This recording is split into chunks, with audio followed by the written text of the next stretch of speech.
Hey guys, a lot of you have requested part 2 to What If Anakin Stayed on Mortis. I put part 1 at the beginning of the video for all of you who haven't seen it yet, but if you have, there will also be a timestamp around the screen now so that you can skip to part 2. I hope you all enjoy, and may the Force be with you. Hey guys, welcome back to the channel. I have seen this What If requested a lot in the comments and I thought it would be very interesting. There are many points we can begin the fanfiction from. Obviously, we will be on Mortis with Anakin, but at what point? Are the father, son, and daughter dead? Or maybe only the daughter? I thought I would leave them all alive and start the what if after Anakin passed the test given to him by the father. The father captures Ahsoka and Obi-Wan and orders his children to kill them both. But Anakin is able to tame both the son and the daughter into submission, thus freeing his master and apprentice. But more importantly, he revealed himself as the Chosen One. Only the Chosen One would have the potential in the Force to tame the son and the daughter. This is where the father explains to Anakin that he is dying, and Anakin must stay on Mortis to replace him after his passing.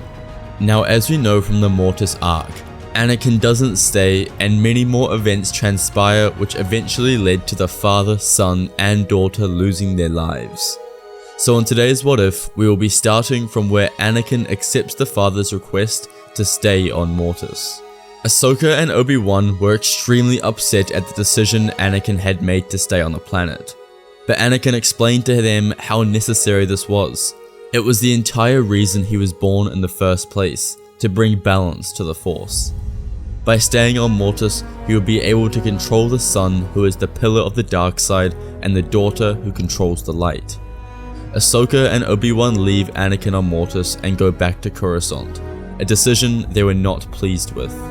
The Jedi Council would be informed of the actions Anakin made on Mortis and how he has replaced the father. The Jedi Masters were very confused by this. They had all the knowledge in the world, yet lacked any evidence of the hidden realm of the Force. Only Yoda was able to speak up through his 900 years in the galaxy to confirm the tale that Ahsoka and Obi-Wan spoke of. In his youth, he had once come across scrolls and ancient temples detailing the trio of the Force users on a hidden planet. There wasn't much the Jedi could do. They continued business as usual, still in the middle of the Clone Wars. It was Anakin's role to learn from the father before he passed away, so that he was strong enough to keep balance. In the father's thousands of years alive, he explained that he never had to interfere with mortals' battles and only focused on his children. This was because the light or dark was never fully destroyed to the point where balance was completely interrupted. Even with the obliteration of the Sith Order a millennia ago, the rule of two kept two Sith alive at all times, maintaining the balance between good and evil. Anakin's powers were fully realized under the father's training. He learnt how to use the Force in ways he never thought possible, techniques that the Jedi could only dream of using. Anakin became almost invincible, becoming the Force itself. He became so powerful, he was able to learn the father's ability of touching a lightsaber. This was because they were both celestial beings, birthed from the Force itself. However, Anakin was only strong enough to touch lightsabers. He could still feel them when he was impaled through the stomach. He trained every day with the son and daughter, mastering his abilities and the knowledge that paralleled them. Meanwhile on Coruscant, Palpatine reached the stage where he knew he had lost Anakin forever. This led to him taking matters into his own hands. He pulled out his comlink and executed Order 66. Clones from all over the galaxy arrived on Coruscant and marched the steps of the temple with Chancellor Palpatine. Without Anakin to lead his warriors into battle, he had to do it himself. As clones fired upon the Jedi, Palpatine raised his hands, shooting lightning at anyone in sight.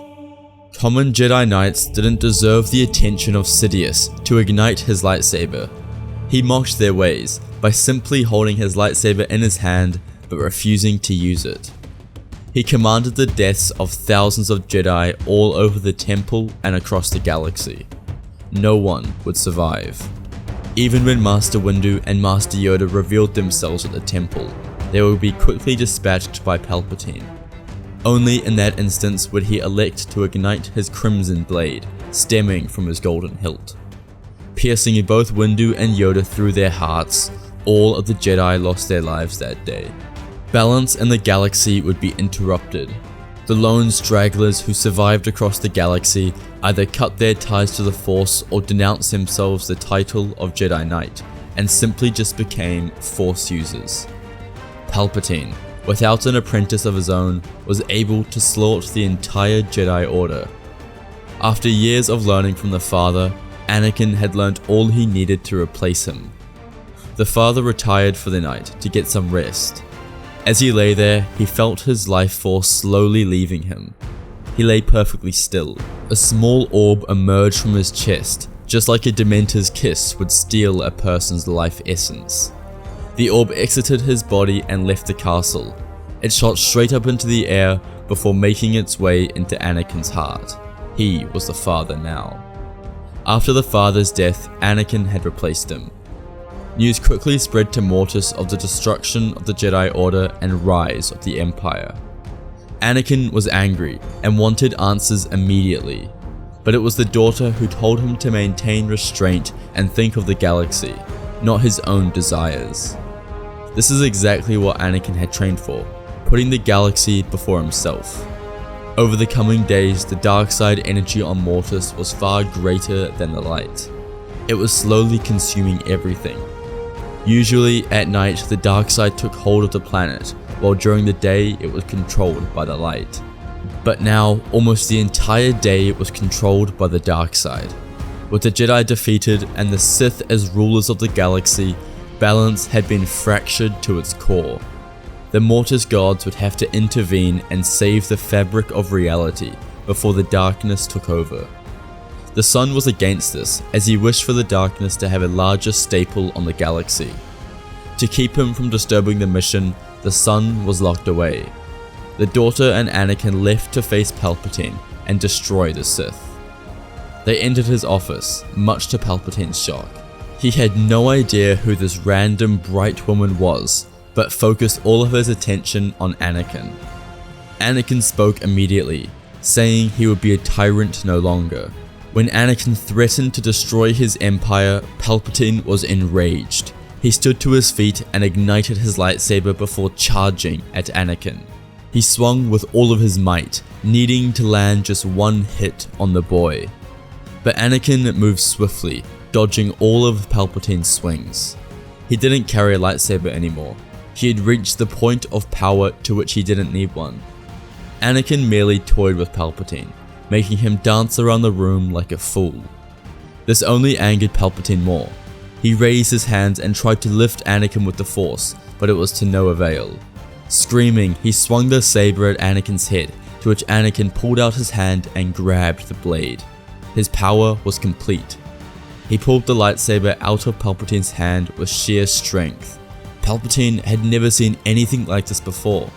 He simply gave up and resigned to the fact that he was defeated. He fell to the floor and pleaded for mercy. The daughter stepped closer to Palpatine and smiled. She raised her hand and began sucking the energy from Palpatine and replacing it with the light. He was the final Sith. Destroy him and the Jedi and Sith would have equal numbers. Palpatine was reduced down to an old man with a positive outlook on the world. All of his hatred and anger was removed from the daughter. Anakin placed his hand on Palpatine's shoulder and took his Force powers away, a special technique he had learned from the father. Anakin and the daughter had brought balance to the galaxy once again.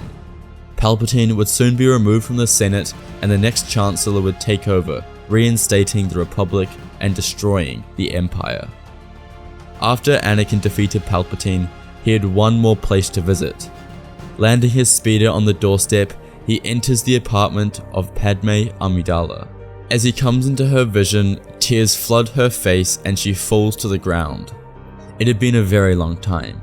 Anakin ran over and comforted her, apologizing for leaving so soon and that it was necessary if he was to keep the balance in the galaxy. She stared into his blue eyes. Her husband always had to be the hero, she thought. They missed each other more than anyone would ever know. As they hugged and reintroduced themselves to each other, two children came running past, asking what was happening. Both children looked around the age of 3. Anakin immediately knew who they were. Padme spoke up, telling Anakin that they were Luke and Leia, his children. Their future was decided at that moment. Padme and the kids would move to Mortis with Anakin and help him keep the balance in the galaxy. They raised their family and had more kids of their own. Anakin and Padme would grow old together and live a very happy life. Although extremely powerful, he too would eventually pass away, eventually causing an explosion of power to be released into the son and daughter. Now there was no one left to control their power. This is exactly what the son had been waiting for his entire life: Anakin's death. First the father passed away, and now Anakin. With the chosen one dead, there was nothing left to stop the son. When he learned of Anakin's death, he immediately left Mortis and entered the galaxy. He traveled from world to world, wreaking havoc on everything. Destruction reigned over systems as they fell under the control of the sun.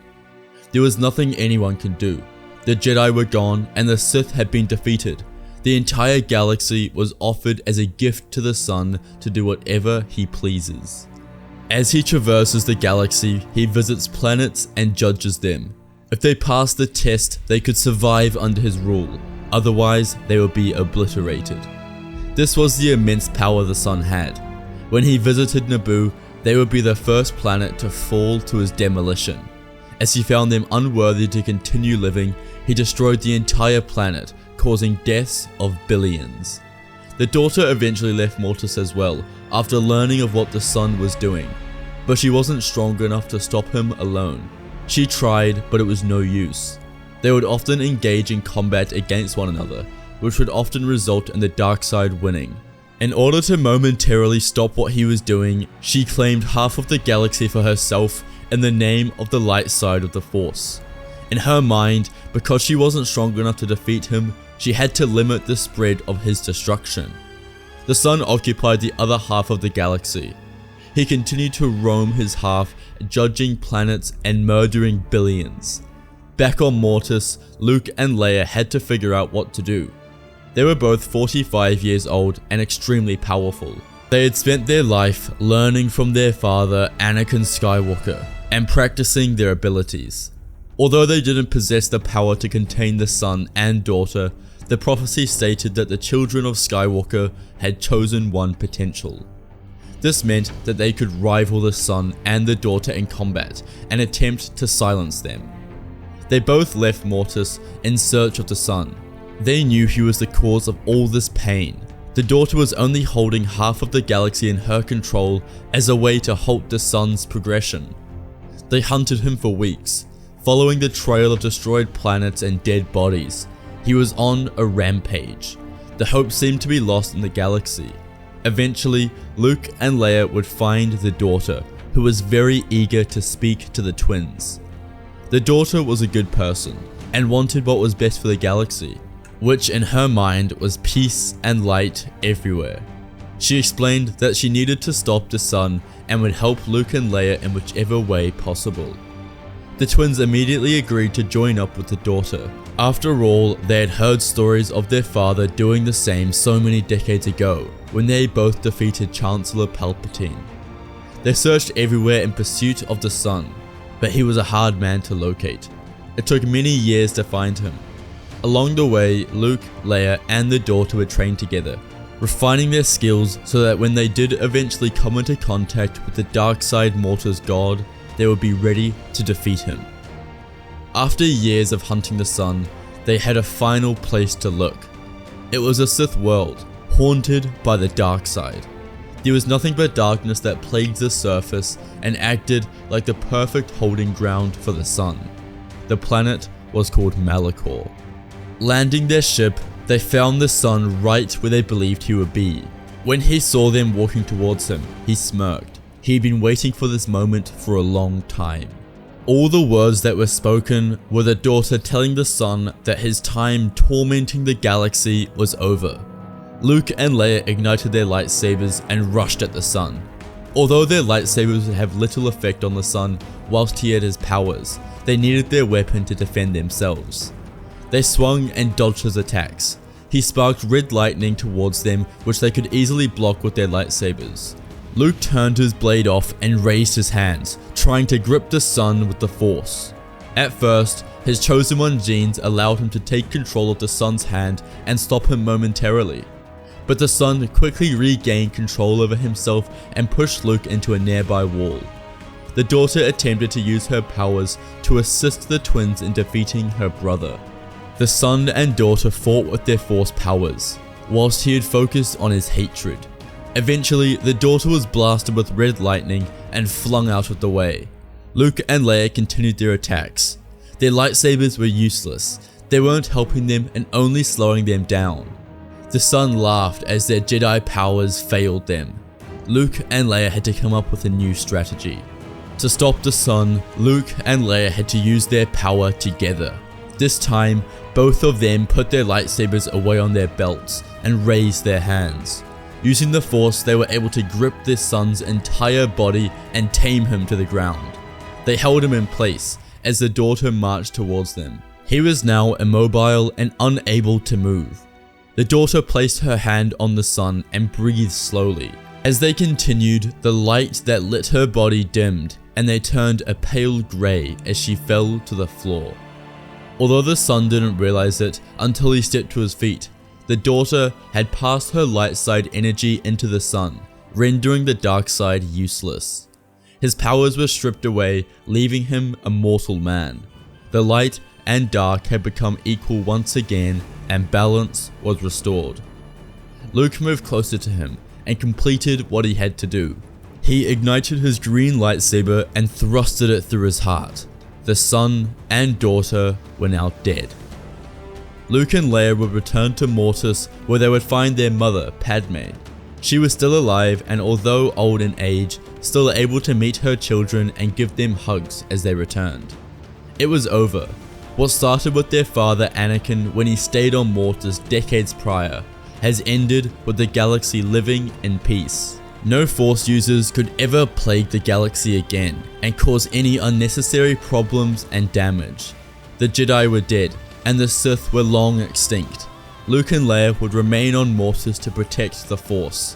The remainder of their days would be spent living out their duties to the galaxy and protecting everyone. Because of them and their actions, the galaxy would be safe for the rest of time. Thank you guys for watching today's video. A lot of you have requested part 2 to this story, so I really hope you enjoyed it. With Anakin's death, the son would have no one to control his power, so he would just go on a giant rampage and kill everyone. But I think having the daughter give her life so that the son lost his power was the only way to truly finish the story. The story had to finish with an equal balance, which meant that one couldn't live or the other had died. So if the son died, the daughter had to die too, and vice versa. Or they both had to live, but I think for the story to truly be over and there no chances of the son retaliating, he had to die. There was a large time jump in the middle of the story when Anakin died, but that was because the son couldn't do anything while he was alive. It was just like the father too. When the father was alive, the son was dormant for thousands of years. He had really been waiting his entire life to be set free. What did you guys think of this story? I would love to hear your thoughts and opinions in the comments below. As well as that, please leave any more what if ideas that you would like to see next. Thank you all for watching, and may the Force be with you.